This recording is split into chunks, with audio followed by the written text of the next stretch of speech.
Boxing King Media. We're out here for episode, I think it's 6, or might even be 7, but it's one of the two, episode 6 or episode 7 of the Brutally Honest podcast.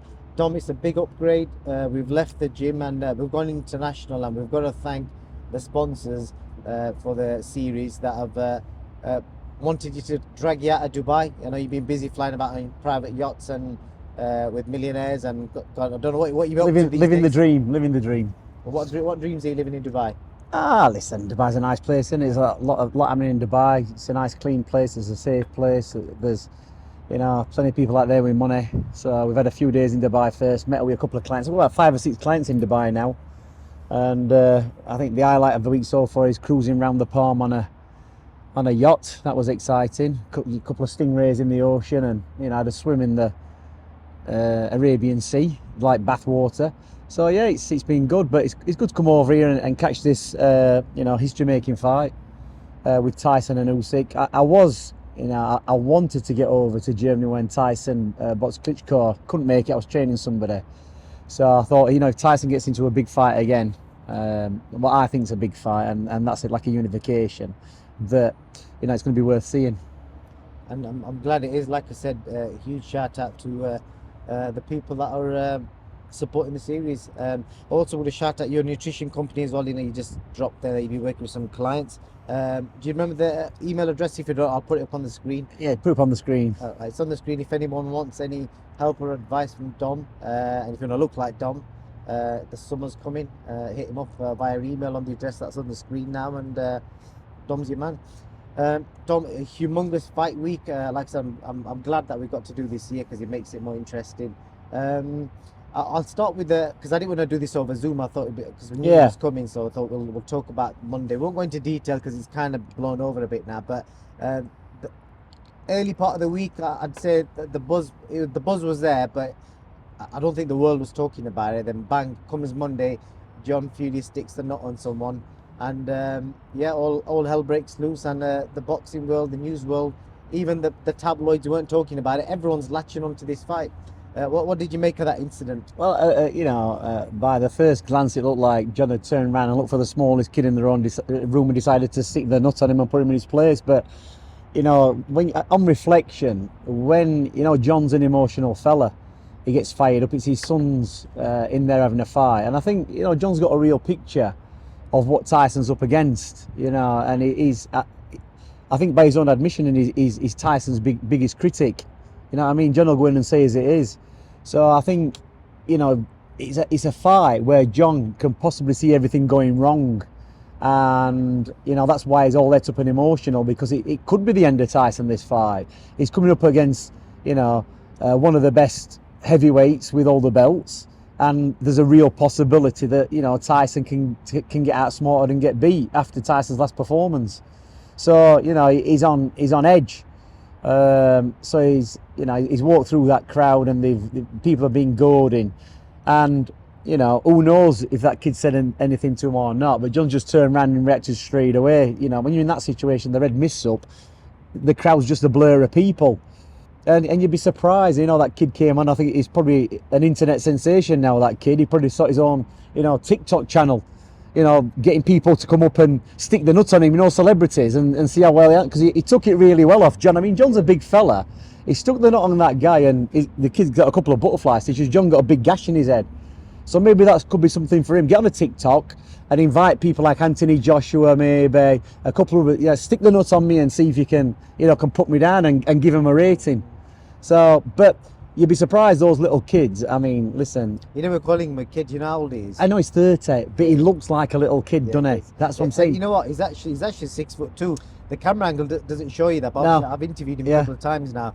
He's just slim and tall. Yeah, but like I say, he doesn't look like he could hit anybody. But when people are goading you, you're not going to sing up. You just turn around and you strike, don't you? It was out of order. But that's John Fury. It is. I spoke to the kid as well. He's basically not pressing any charges. As far as he's concerned, it's happened. It's done with. I think the teams have spoken behind the scenes, and it's all kind of been nipped in the bud. And obviously, he's done a few interviews. Believe it or not, his interviews have done the most views this week. The kid who doesn't even speak any English. Well, that's what I'm saying to you. That's why I think it'd be a good idea him get his own TikTok channel. Like I say, celebrity headbutt me. Right. You know, it'd be quite interesting. But it's you know, it's a similar situation to when you know, when I was at Manchester, I had Bomac trying to put it on me. You Did know, he try headbutt you? no, he didn't. But like I said, Pretend face off. well, I don't know. But then again, he got caught with a gun, so he could have probably done some damage. Who knows? Yeah. Or just for the sensitive ones, this is just light-hearted British humour. Somebody will be sat there going, I can't believe they're condoning this, but no, this is light-hearted British humour. We're not condoning it, it was wrong, and but like I said, it's moved on now. Press conference, most people would have expected Tyson to give Usyk some shit, get into his mind, but he's been respectful all week, saying he's a great fighter, he's the best I've ever fought. He did used to call him a middleweight and that, you know, he was overhyped, etc. But so knowing Tyson behind the scenes, what we saw this week is the real Tyson Fury, where he's not the showman, he's just saying what he really thinks, which he's the best fighter in his sport. I think Is he the best fighter in his sport, Dom? I would say so. You know, Tyson makes fights easy or hard, and what I would say is that for me, the very best version of Tyson Fury beats the very best version of Alexander Usyk. He does. But you know what is worrying is Usyk's been very consistent with his performances since he's moved up to heavyweight. Yeah, they might have been hard fights for the first couple of rounds, but he's been very consistent. He's quite level. Usyk, he doesn't have a really fantastic performance and a really bad performance. They're kind of just a steady performance all the way through. Whereas Tyson, you get a lot of variation in his performances. You get him very lethargic and, you know, plodding through like he did with Dillian White. And, you know, with other fights, it's a life and death with Deontay Wilder. So, you know, it's consistency what Tyson's liked. He's always won, but it's how he's done it. So it's never been like steady and slow progression with Tyson. It's always, your heart's in your mouth with him. So tonight, he's really got to, you know, he's got to be consistent with his performance. I'm going to get to the fight, so I'm going to break it down slowly.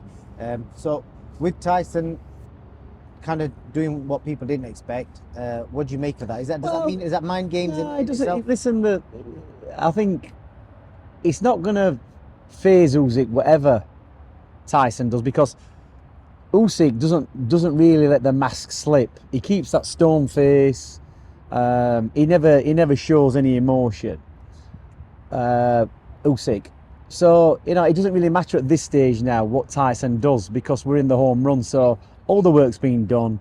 You know, the mind games aren't going to come into it now. They've both seen each other. Tyson's got the weight off. He looks fit. He looks in the best shape he ever has. Greg Marriott's done a terrific job on him. He's done his job and got him to the weight, you know, to enable him to train hard for this fight. Now the emphasis is on what the work the trainer's done. Do you understand? What the work the trainer's done with the fighter. And when Tyson steps in that ring, it's all down to Tyson. So there's kind of three phases. Nutrition, trainer, fighter, all the way through the camp. They make the weigh in. The nutritionist is still on board that day, fueling the fighter. When they step into the changing room, it's a trainer and the fighter, giving him the tactic, giving him the talk. You know, he should have been analysing what Usyk does well and does poorly, you know, guiding Tyson. And as soon as that bell goes and Tyson steps in, there's really very little the trainer can do, because the plan should have already been set. It's down to Tyson and his fighting brain, his fighting IQ. And talking about the work, you know, Greg, who you work alongside, again, a double shout out for the diet and nutrition, because the stuff you and Greg do it together, and Greg's the guy that's masterminded the diet and nutrition into Tyson's physique and the way he looks. The weight, 260 pounds, I believe he was, which is 17 pounds lighter than he was in his last fight. The impact of losing that amount of weight, which I think just over a stone, is that good or bad? Yeah, it's good, because, like I say, you know, Tyson, look at his, I think it might have been one of the commentators pointed out, it might have been Ben Davidson, and he said that Tyson's boxed well at a lighter weight, he's boxed poorly at a lighter weight, he's boxed good at a heavyweight, he's boxed poorly at a heavyweight. But that's, you know, down to how often you train. You can be heavy But if you're training on a regular basis, keeping fit, you can carry that weight because you've been carrying that weight for a long time. But I think with the Ngannou, because he had so much time out and he had ballooned up and he wasn't training, it was a combination of all them factors. Now it's a bit like, well, they've took the weight off him. Is he going to perform like the Tyson of, like, you know, the last, you know, his active period, like a year ago, 2 years before that, when all the fights were coming through against the Deontay Wilder? Has he still got that in him? Has he still got that fight in him? So it's a kind of, well, you know, was the Ngannou fight like being foretold of what things are going to come? You know, with the Usyk fight, is Tyson on the slide? Was it just the way with the Ngannou fight? Looking at the job that Anthony Joshua did on him, he annihilated him. But what you got to take from that is that Anthony Joshua and Ben had a good look at what Ngannou had got. They'd had 12 rounds to look at him as a boxer, as his first fight as a boxer. Tyson and his team didn't really have that. They didn't have an insight into him, and it is a big tactical thing to be able to look at opponent boxing. You know, they had 12 rounds to look at him, see where his mistake, when it was his goal coming down, and they did have it worked out. Feint to the body, you know, see where his hands are, bang over the top, finish, job done easy. So, you know, it makes it look like, well, Anthony Joshua like just blew away nobody, and Tyson struggled with him. So I did ask Usyk that question about age, yeah, but he said the similar sort of answer. He said, yes, he's looked good, but the level of opposition's not top level. That's what Usyk said. No, he's right, and he's not top level, is he? Because he's a UFC fighter who can use both legs and both arms in a fight. When he went into that ring, he's using 50% of what he's got because he can only use his hands. But people will say, why did Tyson Fury do that? Because he got caught with a shot. You know, he wasn't in a great place physically. He probably thought to himself, how can possibly this kid beat me? He's a UFC fighter. Yeah, he might be tough with all his limbs, but it's the equivalent of a fighter going in with one arm behind his back. A UFC fighter only using his arms.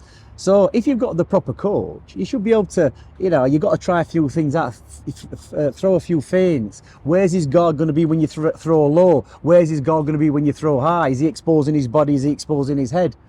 But it's like Tyson probably thought, well, it'd be easy this fight. It'd be like having a street fight. He'll not be no match for me. And then when he got caught, it kind of puts you into panic mode. And you think, oh, this kid can actually fight if you get too close. But the damage is done. When you're a heavyweight and you haven't been training and you get caught and the fight becomes easier, you can't start like drawing on resources that you haven't got. So hopefully Tyson's trained now that he can draw on the resources in this fight. You know, he has turned himself around. So the weight loss can only be a good thing because, you know, he's not took a massive amount of weight off, but he's took off fat. He's took off dead weight, which, you know, Tyson doesn't need to be carrying around the ring. He's fast on his feet anyway, but he doesn't need that extra burden. What about Usyk's weight increase? So he's a career heaviest, only by 3 pounds. I think he was 221 for Dubois, but he's coming at 223 for this. So he's around close enough to 3 pounds heavier than he's ever been. It could signify a lot of things, but you know, does that mean anything? Well, 3 pounds against 2 stones not gonna do anything, is it? It's not, you know, the law of physics. It's not going to do anything. So I would think with Usyk that, you know, if you're fighting a bigger guy and he's done that most of his career, that he needs to be able to be mobile on his feet. He needs to be moving in and out of range, you know, safely, quickly. And, you know, with Usyk, I don't watch a lot of Usyk, to be honest. He's like he's a very slowed down version of Lomachenko. And I was watching something the other day and I thought... How can you say that if you don't watch him? Because I watched him over the last few days and just you know, I actually, you know... I like poking you. I watched a lot of them back to back because obviously I'm going to get asked questions on him, and what I realise is in some of his fights he misses with a lot of shots, especially the right hook and the uppercuts, and he's almost throwing them out as rangefinders, but most people throw jabs out for rangefinders, but Usyk throws uppercuts and hooks. And it's almost like a bit of a bluff so he can land his backhand. And you think that a fighter of his level misses with a lot of those right hooks, but he's gauging, he's getting distance. So with Usyk, there is feints and there is dummies. And you'll think, if you're a fighter and a southpaw fighter is throwing a right hook at you and you're pulling back and you're missing that one, he's a miss it, boom, you get hit with a backhand. You think, whoa, he's kind of a bit of a smoke screen. So he's very clever, Usyk, in what he does. So, you know, he can't get too close into Tyson, but he hasn't really got the range, you know, to be catching Tyson in a safe place, especially if Tyson uses a long jab and a feint to gauge him and hold him where he is and keep the distance with him. Tyson's got the advantage. So the way Usyk's got to do it is trying to get inside, either tap his jab down, hit him to the body. But when he does, Tyson's just got to lean on him, tie him up a little bit, push him off and then keep him long. When that jab arm gets tired or Usyk does find his way in, Tyson's got to lean on him, hit him to the body both sides, get a little bit dirty inside with him. Because what I've noticed about Usyk is, he does keep his mask on, he does keep a straight face, but you look against Dubois when he got it low, he slipped and he started complaining to the referee. And then tapping his body when Dubois was catching him low again. And you might think to yourself, well, he's complaining. It has bothered him, but you know what it is? It's like when you're out with your mum as a kid and you're tip-tapping your younger brother.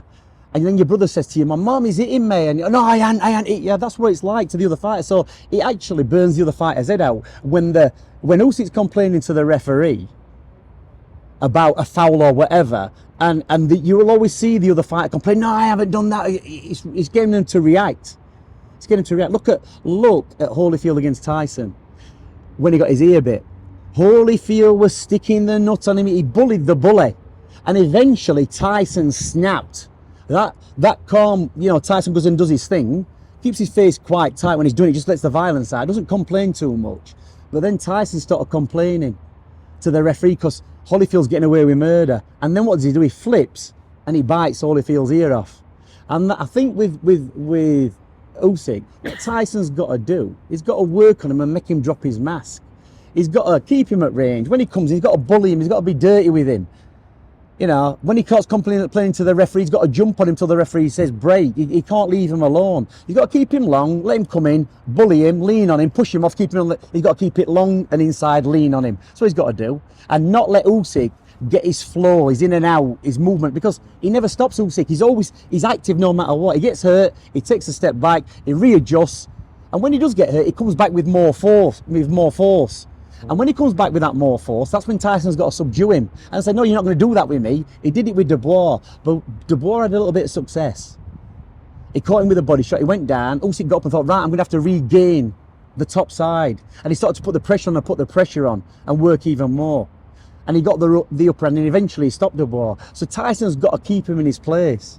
What we're saying about the in-ring experience, because I was looking at this the other day, I think Tyson had, don't quote me exactly, but in the mid-30s amateur fights, about 36, 37 amateur fights, of which I think on paper he lost 5, 130 odd. In the amateurs? Yep. And Usyk has had 350 amateur fights, of which I think he's lost 5. Was it 15? One of the two. But in-ring experience, Usyk's I've been in the ring 370 odd times as a pro and an amateur, and Tyson's about 70, 80 odd. How key is that in this fight? Well, because I'm guessing Usyk's fought all shapes bearing in mind that amateur fighting is, 3 rounds or 4 rounds max, whatever it is these days. It changes that more, even 5 rounds, I don't know what it is. But it's different to professional fighting. He's got the experience. He's got how to handle high pressure environments. He's been in the Olympics. He boxed Beterbiev, did he? Yeah. He's boxed them fighters. But over 3 rounds.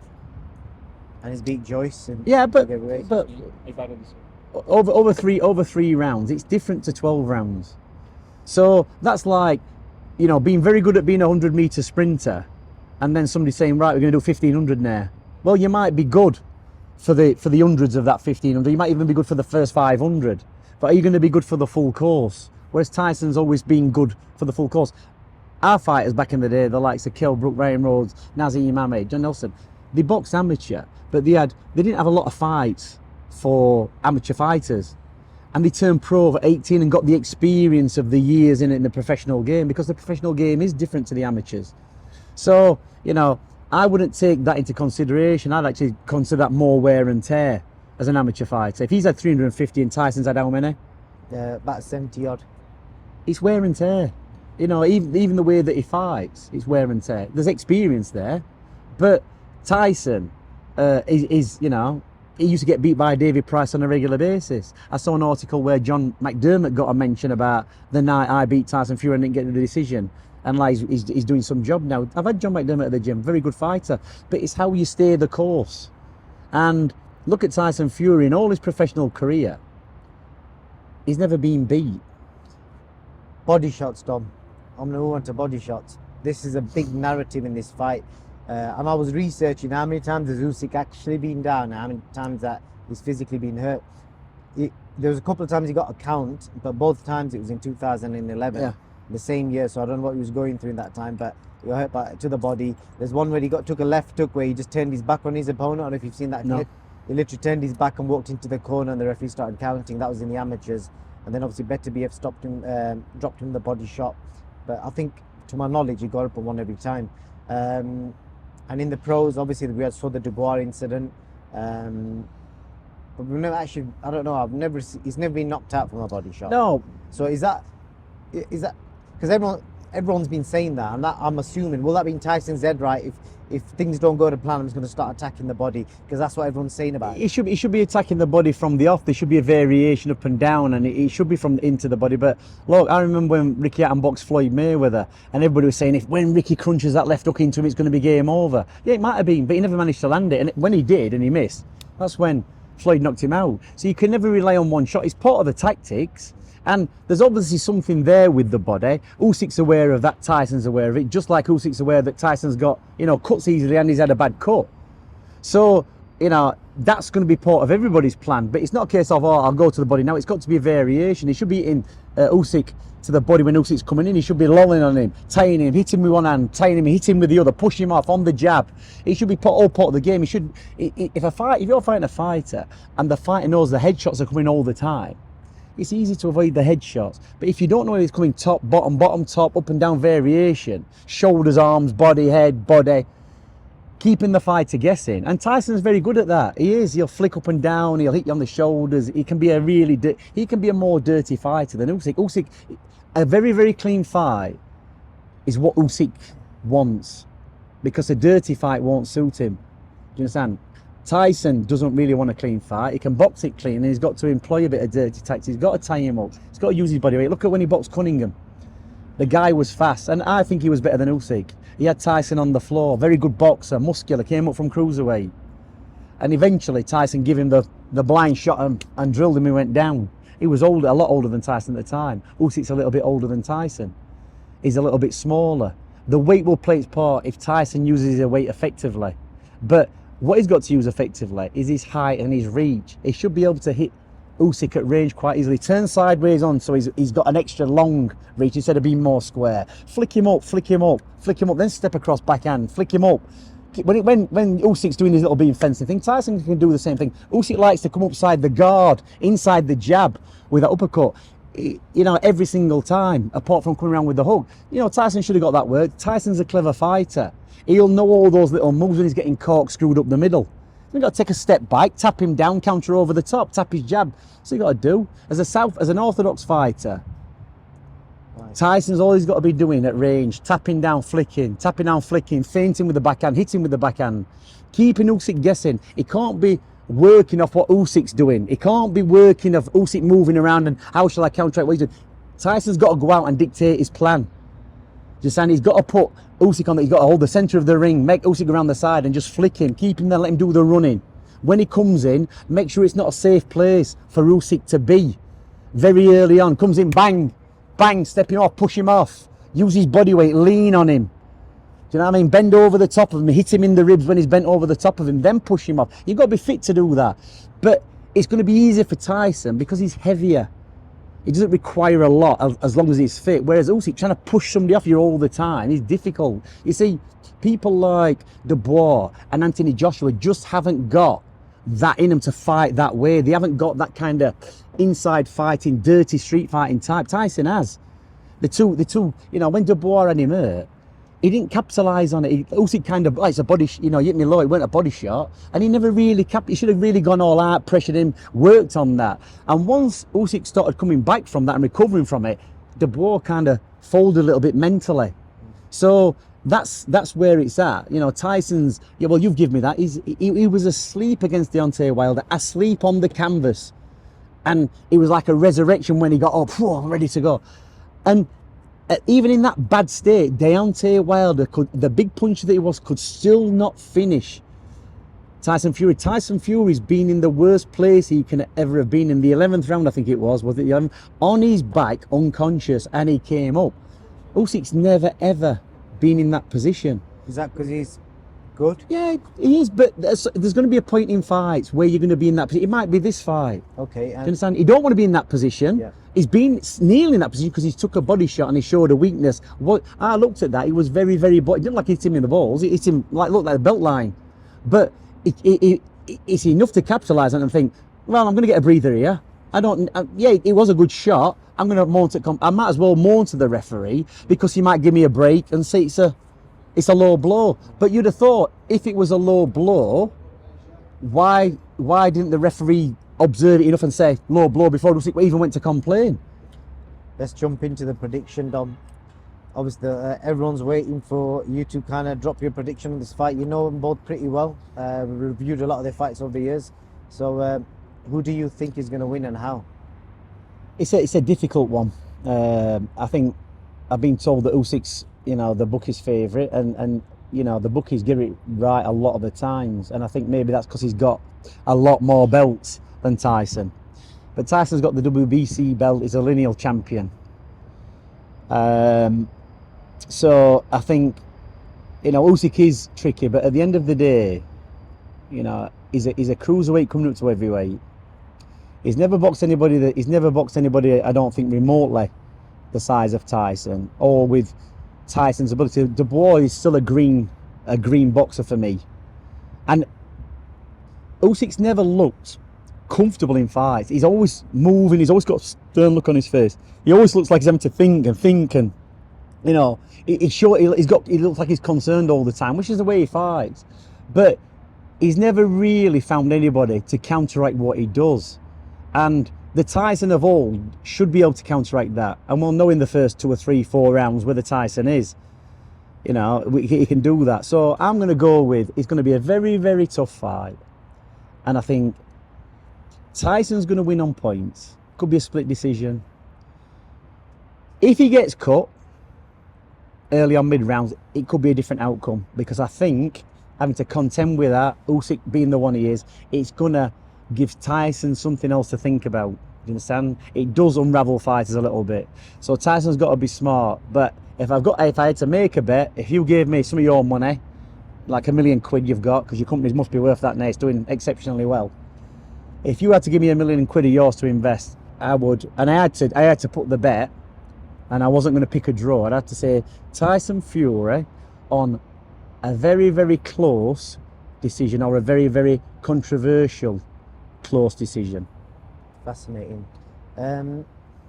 You've said Tyson wins. If he wins, when he goes back home, is the UK going to take him in as, say, when England won the '66 World Cup and when the football team does well, is he going to get that reception that we as boxing fans think he should be getting if he wins and comes back home? I'm talking parades in buses in London, getting invited to see the Prince, the King, Downing, all that kind of shit that normally happens. We've never really seen Tyson at Buckingham Palace or anything like that. I'm just saying, if that happens, will he get that? No, but I don't think he will get that, because it's like with Usyk, he's a good fighter, but he's not, he's not like a household name. He's not a Frank Bruno. He's not a Mike Tyson. He's not. But he'll be the first undisputed champion. Yeah, it might be, but that's all well and good, but it's who you're beating for that.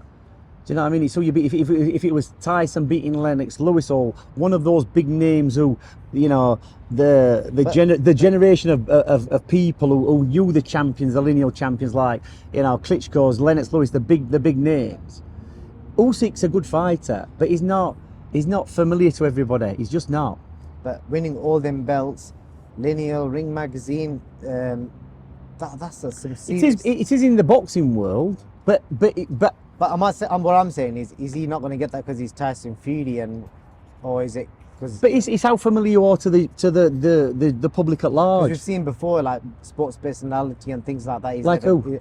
Like the BBC sports personality, he was pushed out of that when he beat Vladimir. So what? Klitschko. So why did they push him out of it?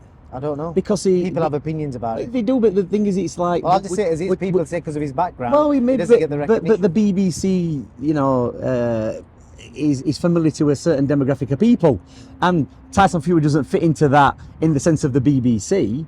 So that's what, you know, our Britain covers, you know, with the people who watch the BBC. It's the same with the people who are going to have the bus stop, you know, the giving the keys to the city or whatever. It's that type of crowd. It's the you know, people who watch BBC, BBC Two, ITV, the normal TV. It's like they're not. There's only a small portion of them who are boxing fans.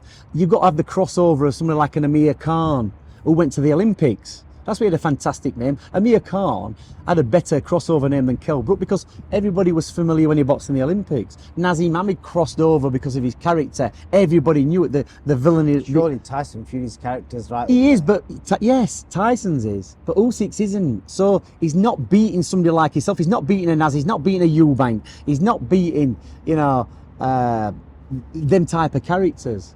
It's got to be somebody else in that mix so everybody's familiar with. Eubank and Ben and Watson.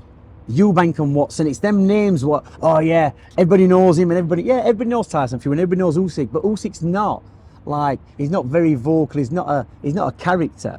He's from the Ukraine. He's miles away. Keeps himself low profile. He doesn't talk much. So, you know, he hasn't got that universal crossover. It might be big in Ukraine, which is only a small place. Well, it's not a small place, but you know, it's quite a big place. But he hasn't got that appeal for me. You know, worldwide. If you went out on the street and went to various countries and asked Tyson, if you went to America or you went to Germany, all these countries, you went, who's Tyson? They're either going to say Tyson Fury or Mike Tyson, aren't they?